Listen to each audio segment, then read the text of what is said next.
one of the best concerts na nagawa ko po yun, yung Night of the Champions. Of course, nakasama ko ang the best singers, sila Rachel, sila Eric, sila Mark, Christian, Raymond.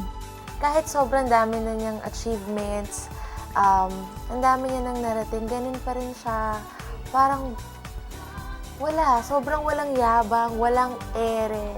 Kung dati mapuso na siya kumanta, ngayon mas may masakit. Alam mo yun, talagang may pinanghuhugutan talaga. And ay nakakatuwa, sobrang bait pa rin. I think Sarah, keeps on becoming a better singer. And that's just age and experience. When you bring more emotional depth to your singing because of your life experiences, you get better. So she started young, she had less of that, but a fantastic voice. And now she's bringing emotional experience to how she sings. When you say Sarah, pag minention mo yung Sarah, performer, andun pa rin yung pagiging family-oriented niya. Artist talaga siya. Mahusay yung bata. Meron siyang something. Well, they call it the X factor. She has that.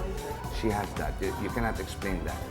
Na kapag pinanood mo siya, kumakanta, maganda na yung boses, bumuka pa yung kamay, hiyawan. Now we're watching them grow up, and now we're seeing sila naman ang umaangat dun sa tugatog ng mga stars noon na tinitingala nila. It's their time now. And we're just here to still give the support. She's the new superstar of the decade. At even in 2002, talagang all of the bosses of Viva, talagang tumaya sila. Ito ang next superstar ng bansa. I think she'll just get better and better and better with age. And she's already brilliant. So what an amazing journey for her. Sa lahat ho ng mga tumangkilik po nung concert na ginawa namin, ng aking mga co-champions, yung Night of the Champions po, maraming salamat po dahil from that moment talagang sinuportahan niyo po kami, nakita namin ang suporta niyo, and I hope na ganun pa rin po yung suporta niyo po sa amin kahit na magkakahiwalay na po kami. Maraming salamat po. Alam po namin na nandyan po kayo palagi para po sa amin. Thank you. Indeed, the Night of the Champions concert had been a blast. Sa mga taong nagtiwala sa aming talents, thank you very much for the wonderful opportunity to perform at the Big Dome. Thank you din to the people we have worked with during the concert. Your guidance and kindness meant a lot to us.